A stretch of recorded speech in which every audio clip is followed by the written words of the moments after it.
I'm Allison Peacock, and I'm the owner of FHD Forensics. In 2023, a group in South Carolina invited my team to come tour a battlefield where they had just found some Revolutionary War soldier remains. And they said, you know, we do John Doe and Jane Doe identifications for medical examiners, and one of the people helping with the case was one of our clients. And they said, do you think you can do what you do with people that died in 1780? And I said, maybe, you know, probably. I mean, if the DNA survives, I know some really amazing ancient DNA labs experts. Why don't we give it a try?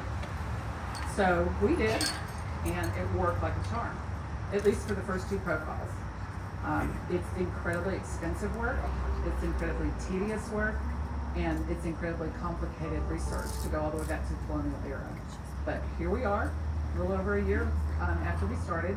It took us to about December of 2024 to get the profiles. So we've been at it just a little over a year. So, I guess y'all are kind of wondering what his name is. So, he was called Camden 9B for a year and a half. Well, no, for 2 or 3 years when he was buried. They discovered him in 2022, and they excavated them, prepared them, put them in period coffins with handmade nails, and reburied them in the Quaker cemetery. And ironically, our young man is a Quaker. Nobody knew that when they buried him. His name is John Pumphrey. Yeah. And he was a private in the 7th Maryland Regiment. Yeah, and you know, John Pumphrey's been talking to us for a long time. So one of the things we do when we do this work is we upload the profile to the 2 databases in the world that allow us to match with their upload customers, and those are GEDmatch and FamilyTree DNA.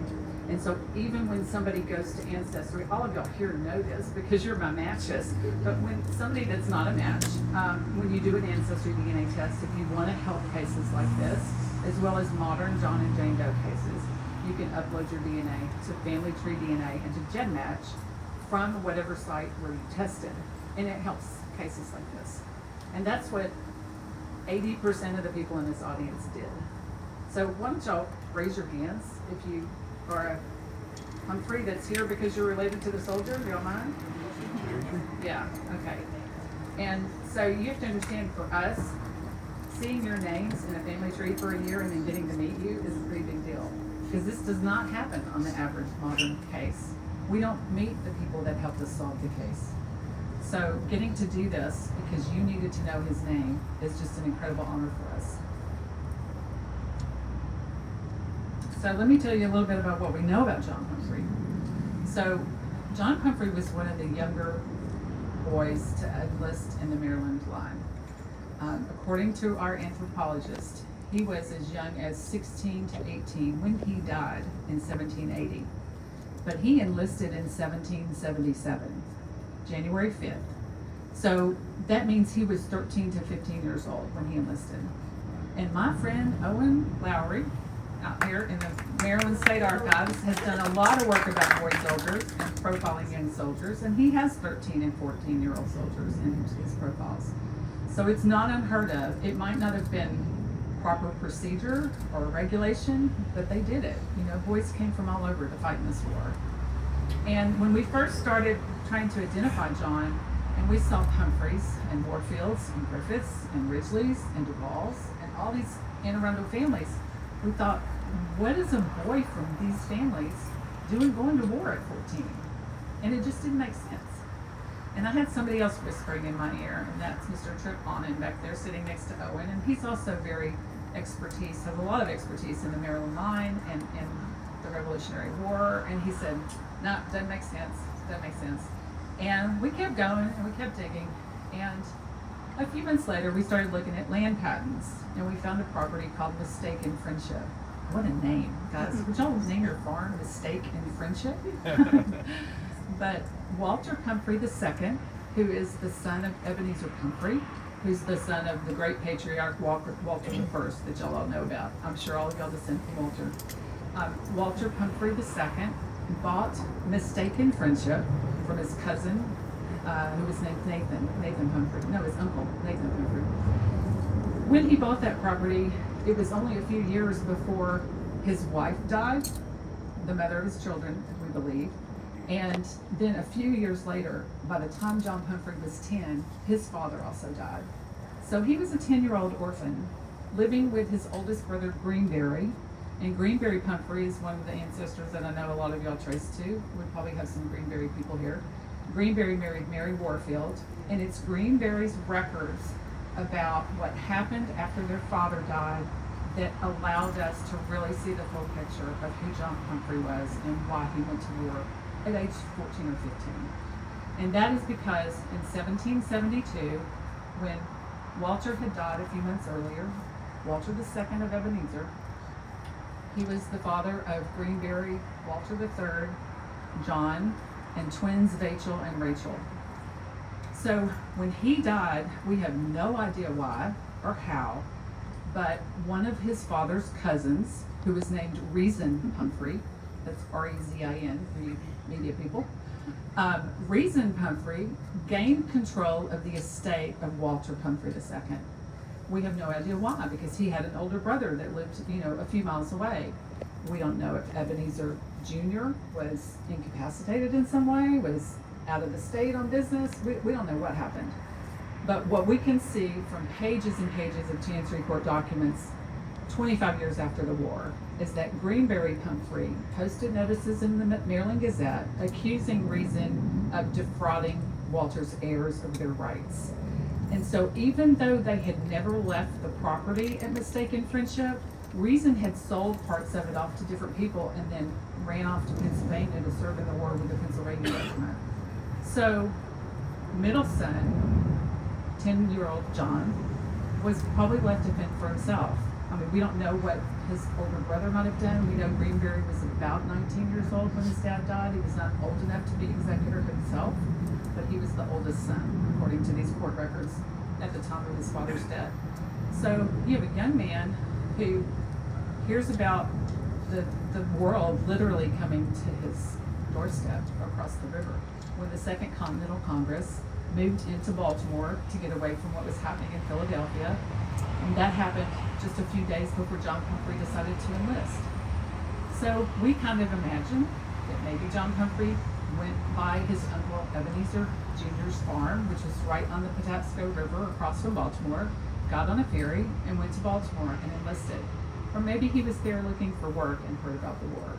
But what we do know is that Captain Frederick Deems of the 7th Maryland Regiment accepted his enlistment, gave him a couple of new shirts and a pair of shoes, and he was now on his own building a new life for himself.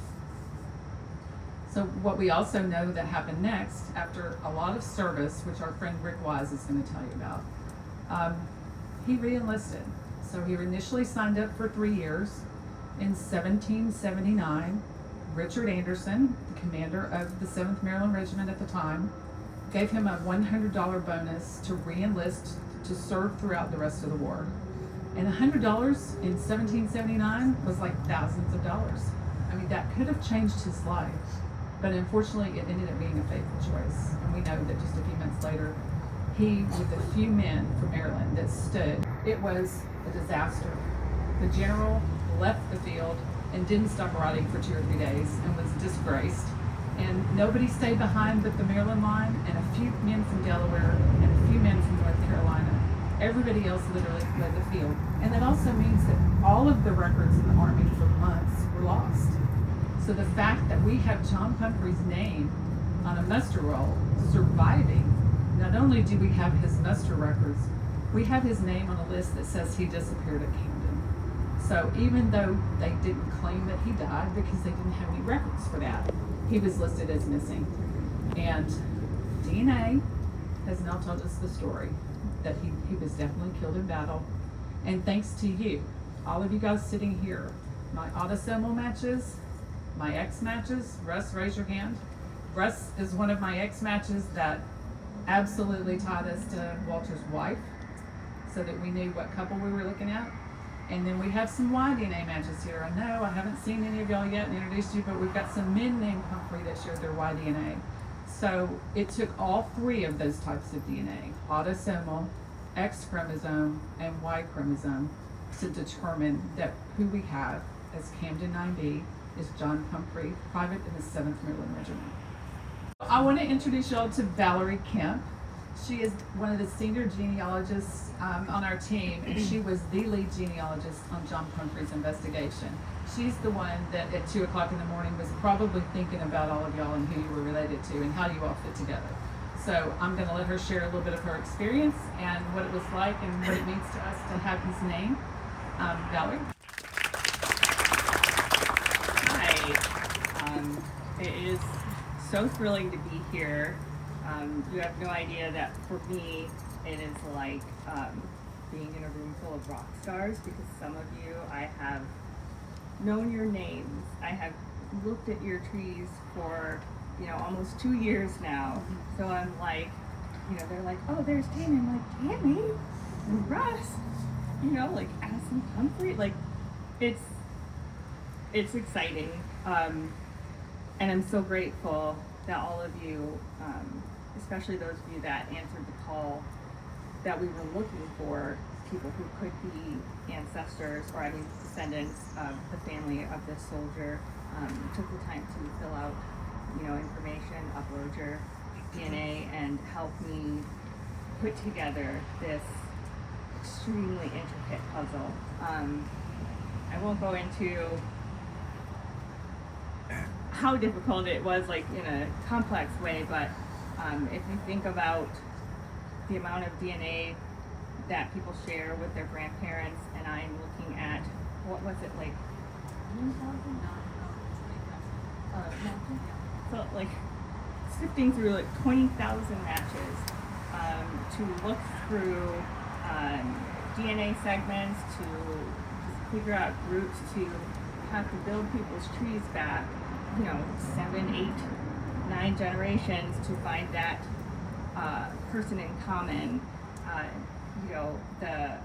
doing that. And then so many of you also had phenomenal trees already that were well researched and accurate, which is not always the fault of the genealogist when it's not accurate, because we have not had DNA, information for very long.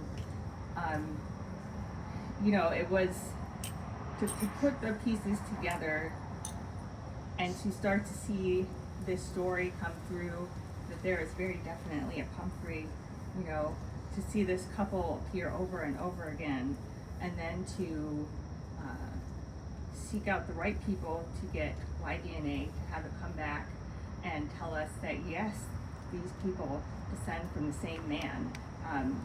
A group, a haplogroup that was essentially, well, I don't know if it was a group, but the branch was brand new. It was created. Like, they had not known this branch because, no one had seen this person. John Pumphrey did not have any children. I'm going on too long, but I just want to say, particularly this year, with it being the 250th anniversary of the founding of our country, to identify someone who was so young, who may have felt he had no other options, but I imagine still also cared very deeply for what he was fighting for. To know that his family has spent, 270 years or something like that, 40 years, I guess, wondering what happened to him. Because that's, as a parent, I think about the people who knew he left one day and never came back. And so even though they're not here personally to find out the story about what happened to him, the fact that we were able to give back his name, that he was treated with honor, and that from now on people will know about his bravery, is really special. So, I'm really honored to have been a part of figuring this out, and I'm so grateful for all of you who helped, because I know not everyone is always comfortable with uploading their DNA, but thank you all for your generations of family research, your care, and all of your assistance. special person who's been involved with the Camden Project for years, long before I was involved in it, and that's Rick Wise, and he is the CEO of the South Carolina Battlefield Preservation Trust, and he knows those Maryland guys like the back of his hand. He's also a veteran, and I'd love for you to listen to his stories about what your ancestor or your relative might have been doing with Maryland Regiment.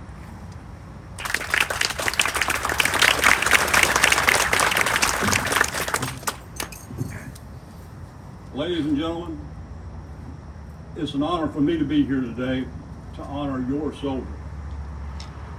And one of the things I want you to know is that he has waited almost 246 years for his name to be said out loud again. Woohoo!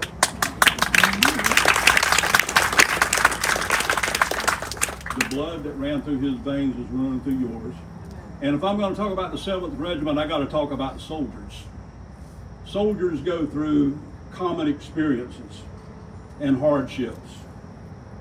Heat and cold, rain and snow, dust and mud, hunger and thirst, and in the extreme, to give the ultimate sacrifice on a field far from home. And your soldier did that. And when we look at when soldiers serve, they serve beside their buddies. When you're on a battlefield, it's not mom and baseball and apple pie. It's the guy to your left and right. And your soldier was the same way. And when we think about that, the sacrifice he made that day, he did not make for himself. He made it for others. Each one of us here today that experiences the freedoms that we have here in the United States of America goes back to a young man who was buried in a shallow, unmarked grave, who gave his life not for himself, but so that we could enjoy those freedoms. And when you look at his experience and you look at history, quite honestly, folks, there are people all the time that I talk to that say, you know, history is just a bunch of names and dates. They don't get anything out of it. Well, I'm here to tell you, I'm going to go through a list of where your young man was so that you can look at that history again with a different perspective. Yes, he enlisted in January 1777. In May 1777, after going through initial training, he and the 7th Maryland Regiment joined the 1st Brigade of the Maryland Division. September 1777, he was at Brandywine, south of Philadelphia. In October, he was at the Battle of Germantown. And at the conclusion of that battle, Washington's army went into winter's quarters. And that army needed discipline. It needed training so that they could be the true professional soldiers that a regular army needed. Your soldier benefited from the instruction of Baron von Steuben because your soldier was at Valley Forge. And from Valley Forge, later that summer of 1778, he was at Monmouth Courthouse on that super hot battlefield. And it was a continental victory. And the British withdrew into New York. After that, he was a part of his division who marched 200 miles to White Plains as they were going to contain the British inside New York City. He was in a camp called Middlebrook. If any of you are Outlander fans, in season 8, they talk about being at Middlebrook. Your soldier was there. But then he was at Morristown, New Jersey. He and his buddies endured the roughest winter in American history at Morristown. So cold, in fact, that New York Harbor froze over. Shortly after that, the British changed their strategy. The British Southern strategy was to go and try to take the southern states. They go to Savannah and then to Charleston. And there's a siege in Charleston, and the Maryland Division under Major General Baron Johann de Kalb is ordered south to the relief of Charleston. and your soldier marched with them. They got to Hillsborough, North Carolina when they found out that Charleston had fallen. When we see movies today, we see all these soldiers, and these soldiers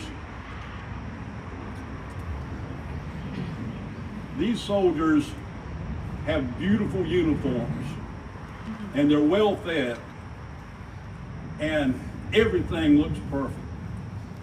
At Hillsborough, North Carolina, your soldier was struggling along with the rest of them. Their uniforms were threadbare.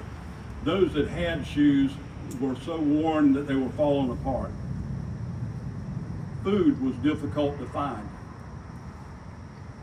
As a matter of fact, when Major General Horatio Gates came down to take command of the Southern Army, when he got there, he ordered them to immediately prepare to march into South Carolina. He wanted to push the British out of Camden, which he saw as the first thing they needed to do to be able to force them back into Charleston. One of his officers said, "But sir, our men are starving." He said, "They can starve here or somewhere else. We will march." And from Hillsborough to a place called Rugeley'sville, 13 miles north of Camden, your soldier marched for 17 days. And in that 17 days, those soldiers subsisted on green corn, green peaches, and brown water. Needless to say, their digestive tracts were pretty well shot. When they got to Rugeley'sville, they had a couple of days rest.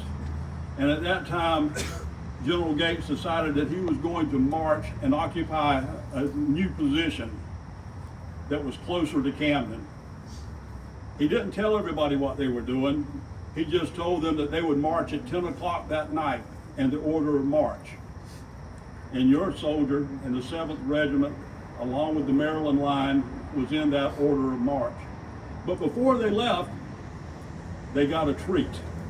Now, normally in the Army of that age, before you would go and do something strenuous, a road march or a battle or any other type thing, you would get a gill of rum, 4 ounces. Okay, yes, your teenager had rum. But unfortunately, Gates' army did not have any rum. But the Virginia militia had brought molasses with them.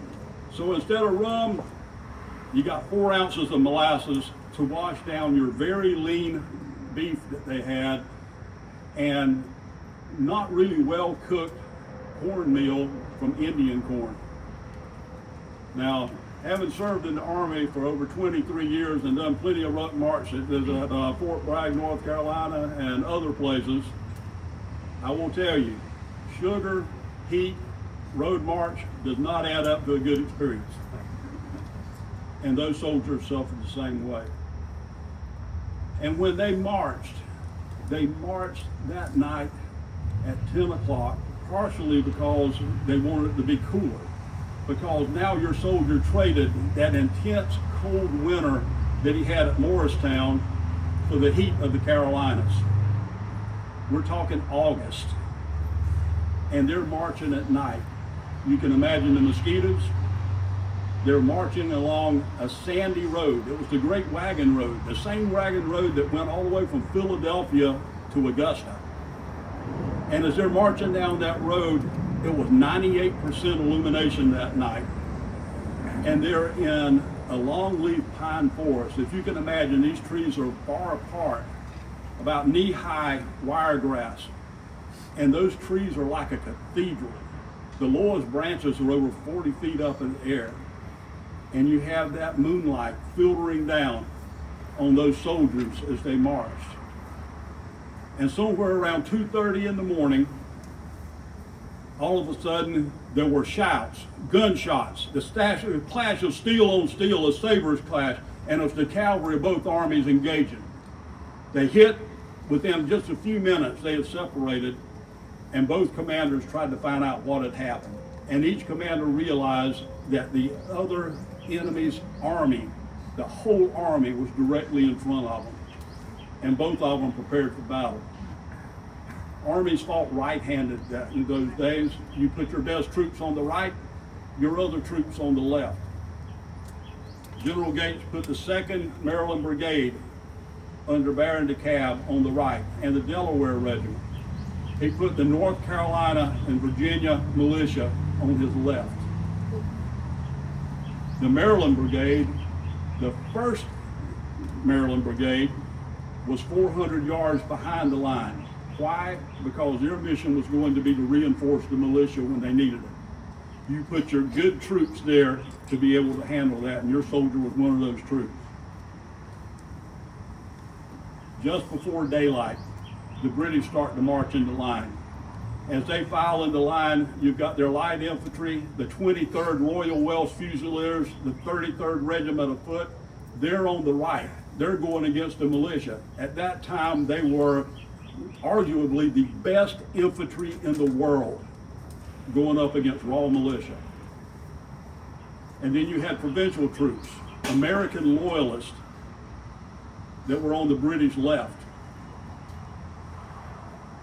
As all this wound up and these guys are going to line, the artillery under General Gates opened fire on them.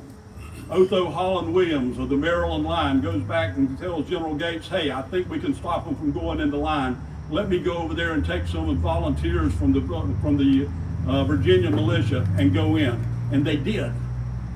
He goes and about 50 men go in there to try to disrupt the British as they're forming into line. In the meantime, General Gates turns to General Smallwood, commanding the 1st Brigade, and he says, reinforce the Virginians and the North Carolinians. And they begin to march across the battlefield to get in position. When Otho Holland Williams got in there, he did not discover British troops going into line. He found British regulars, double arm interval, coming through the woods, bayonets fixed, yelling, huzzah, huzzah, drums thundering, and a few shots were fired from the Virginians, and they fell back. And as they came streaming out of the woods, I'm here to tell you, when you have panic, it is contagious. A few shots were fired, but most of the Virginia and North Carolina militia threw down their muskets without firing a shot and ran. But as they ran back, there was the 1st Maryland Brigade, who opened their ranks so men could run through and pass through them so it wouldn't disrupt their organization. When the Maryland Brigade made their initial march to get in position, on that side of the field, including the militia, they outnumbered the British 2-1. When the militia ran away, the 1st Maryland Brigade was outnumbered 2-1. On the right flank, Baron DeKalb is attacking with his 2nd Brigade and the Delaware troops. 1 regiment of the North Carolina militia under Colonel Hal Dixon also stayed and fought. As a matter of fact, those guys got mentioned by Cornwallis and other folks. Anytime your enemy says you did good, you did really good. But the 1st Maryland Brigade is now opposing these regular troops, but they can do it because they have the training, they're professional soldiers. They can handle bayonets, and they're slowly pushed back. You have the Baron DeKalb over here, the road is in between, and the 1st Maryland Brigade is slowly being pushed back until they are perpendicular to the road, and there's a gap between the 2 units. Your soldier and his comrades held up that attack for almost 45 minutes. Volleys, bayonet charges, fall back, and repeat until they got pushed back. At this point, Lord Cornwallis sent the 71st Regiment of Foot, Fraser's Highlanders, through the gap between those 2 units.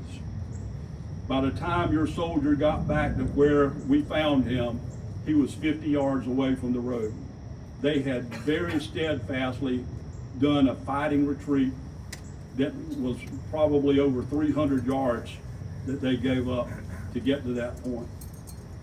And we don't know exactly what happened there, but where they are on the battlefield, they were probably on the to the right center or towards the right of the Maryland line, the 1st Maryland line.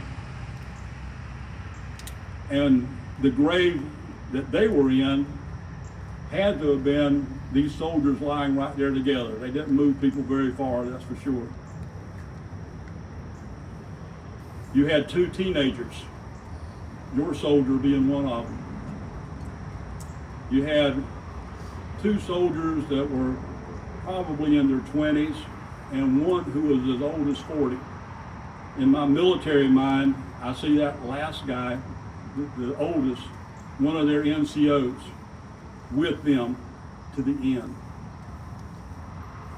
surrounded. I see them back to back, defending, protecting each other. And then one by one, they went down. And when you talk about that sacrifice and being buried in a shallow grave, about 14 inches deep, average, and literally these 5 men were buried in a grave that, if you look at where the head markers are that the archaeologists put out, is all of about 4 feet wide. They were brothers in arms. They sacrificed for each other. And you know, when we look at history, we venerate your successes, the battlefield victories, you venerate them. But sometimes we do not look closely enough at what some people will term our failures. Because out of that sacrifice, you have a steadfastness. Out of that sacrifice, you have the resolve to continue to fight. Because the sacrifice those men made that day, they held up the British regulars that could have slammed in to the cab's flank. The cab didn't know they were gone until finally Otho, Hawley, and Williams went over and told him what the story was. General Gates, for whatever reason, did not get word to the cab, who should have at that time been in command on the battlefield. It may have been a different story for a lot of these folks. But I will tell you that once the cab found out that he was pretty well, the Maryland Division and the Delaware troops and the 1 regiment from North Carolina were on their own, he ordered a withdrawal to be able to save as many of his troops as possible.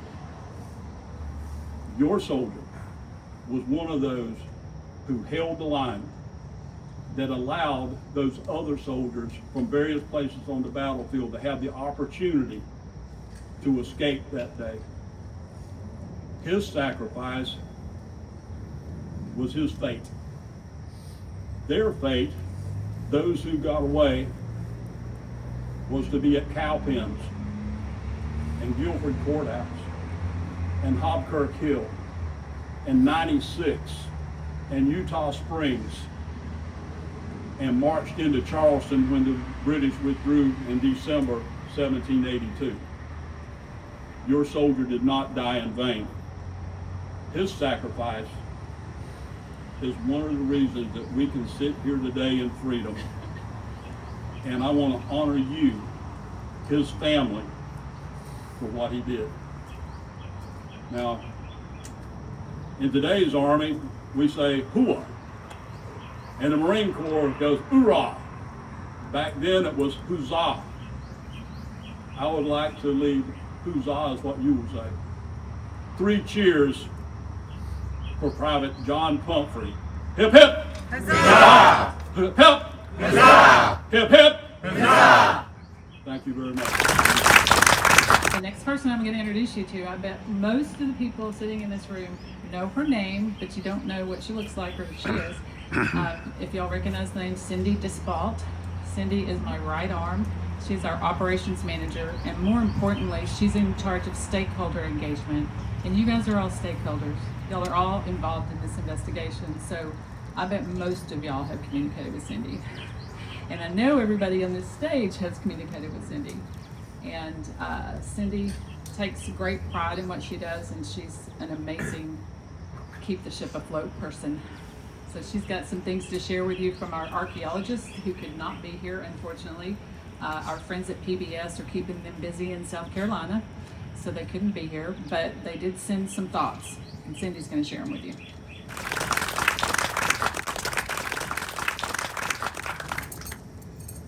As she said, there are a few integral parties that couldn't be here today, and we want their voices to be heard.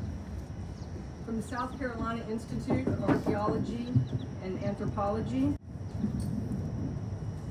James B. Legg, project archaeologist. The identification of Burial 9B as John Pumphrey is extremely gratifying for those of us who have been involved with the preservation and interpretation of the Camden battlefield for 3 decades. When we began the archaeology, we were aware that unmarked graves were present on the site, but we had no notion that there was any prospect of identifying anyone. By the time we conducted grave excavations many years later in 2022, identifications loomed as a possibility. The DNA results, combined with a remarkably sophisticated genealogical process, have now given us Private John Pumphrey. It now seems likely that more of those lost men will eventually be identified. And Stephen D. Smith, Camden Archaeology, Project Principal Investigator. It is a great honor to have played a small role in recovering and identifying an unknown soldier of the American Revolution. It is actually beyond my comprehension that such a thing could be done. I think back to many hours Jim Legg and I spent on the battlefield, knowing it was sacred ground, with many unknowns, but never imagining this day. To the relatives, here is your cousin and uncle, after 246 years, home from the war. We have 2 other really important people that could not be here today, and that is Dr. Madeline Atwell and Dr. William Stevens. And Bill made sure that I said Maddie's name first. He said Maddie's the one that rocked out the age estimates. She's the one that figured out from looking at the growth plates in his knees exactly how old he was. And these people, they are the busiest medical examiners anthropological team that I've ever encountered in my 10 years doing this work. They are responsible for several counties where they're the only anthropologists around several South Carolina counties that look to them when something like this happens. So they were called out in an official capacity and then eventually went way beyond that to give days and days and days of their time pro bono, and with heart and soul made sure that these men were all put back together properly. When you find 5 people intermingled in a grave, you know, the anthropologist is the person that puts them back together and figures out exactly what bone goes with what person. It was very important to them that these men were interred in caskets whole as they could be. So that's what Bill and Maddie, they did for us. And of course, when I asked them to give me some remarks to read to y'all, ask me if they ever did, because they're so busy. They did, in fact, send me some snark several times back and forth and make sure that I put Maddie first and that women should be president and all kinds of stuff like that. They keep us laughing. But I wish that they could be here, but they couldn't, and they're working hard for families and for people that have died. And so, in case y'all hadn't quite figured it out yet, there's a very strong connection now because of the Battle of Camden and these 14 men that were found between the state of South Carolina and Maryland. You guys are going to always be connected. So, another South Carolina. Stacy Ferguson. Come up here, Stacy. She is the Deputy Director of the Historic Camden Foundation, who was a huge sponsor of this project. Stacy's a veteran, and Stacy spent a lot of time on the battlefield with the archaeologists. And she did something extremely special that I'll let her tell you about. So I had the distinct privilege and honor to be on the team that exhumed the soldiers. I was there when we were working with small hand tools, just a few grains of sand at a time, uncovering the soldiers, and then also in the lab to get them ready for burial. And then, I've kind of been involved through every step. And when I was out on the battlefield, working with John Pumphrey's remains and those of his comrades, I certainly had a lot of thoughts. I had a lot of feelings, as a veteran, and you kind of feel a kinship to other veterans, and these are our first veterans. And I thought, how do I process this? What do I do?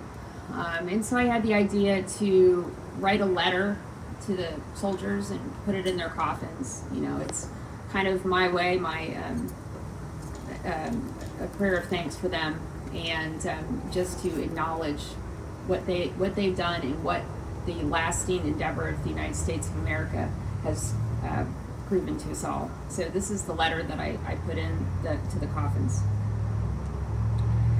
Dear soldier, whose name is only known to God, as I lay you with care and love into this coffin, I do not feel worthy of the task.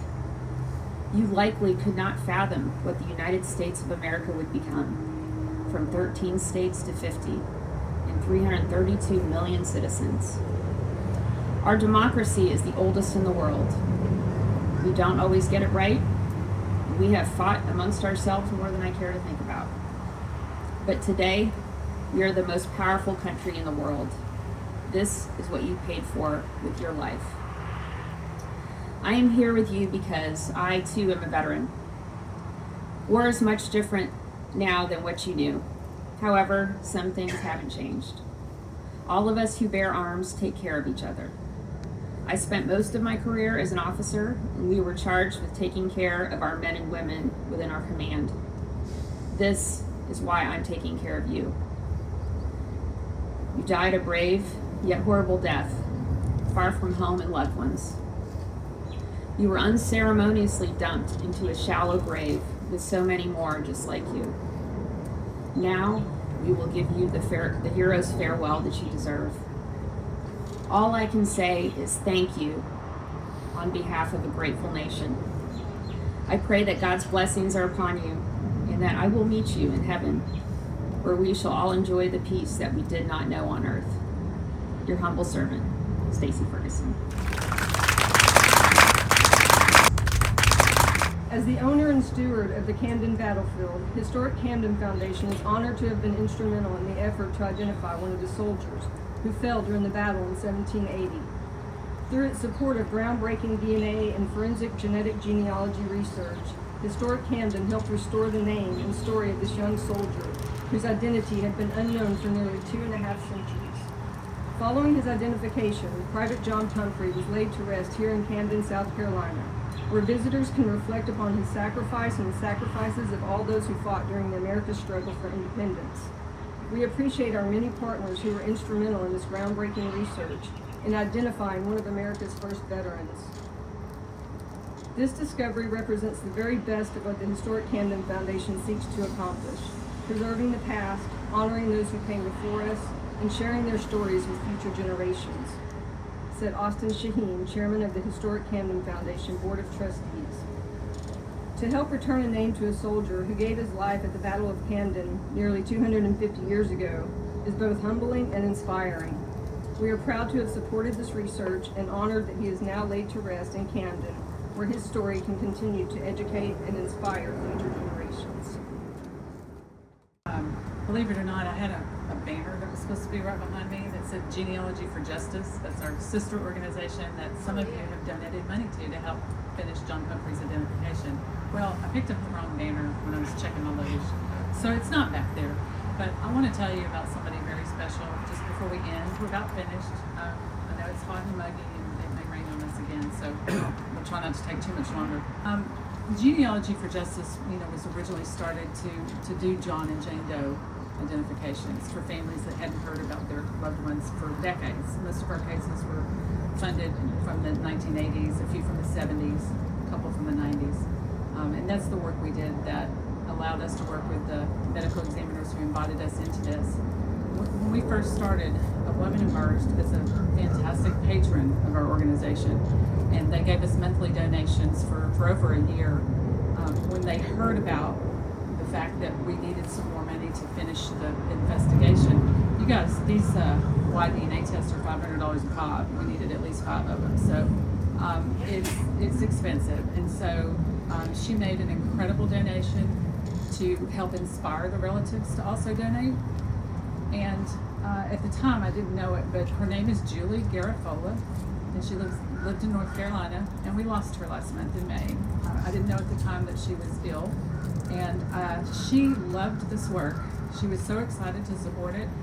She got involved because she was the friend, the employee of a friend, of a family member of someone we identified, and when she heard about what we did, they made a big contribution to our work. And it's people like Julie that get excited when we tell them we're taking on something like this, and they want to help, and they just want to hear all about it. She would have been incredibly moved to know that just days after she passed away, we were able to return him to you all, the relatives. So I just want y'all to think for a moment about Julie Garafola, okay, and her family.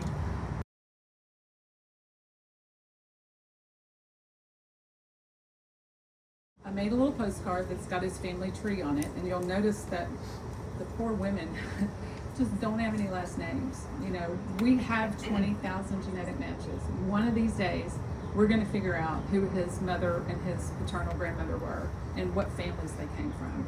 I know there are Warfields, Ridgeleys, Griffiths, Duvalls, Bales. There's a lot of names in there that we have huge clusters of matches for. But on the postcard is like the most accurate representation of when we know he was born and when he died, and when we know Walter was born and when he died. And it might be slightly different than what you see online, but it's what we can stand behind. So the postcard has that on it, and it also has a URL on it for our website where you'll be able to find John Pumphrey's biography. As soon as I have time to get back to civilization and find some Wi-Fi, I will put the button on it to publish it on our website. It was really important to us that we didn't publish anything before you, his next of kin, knew his name.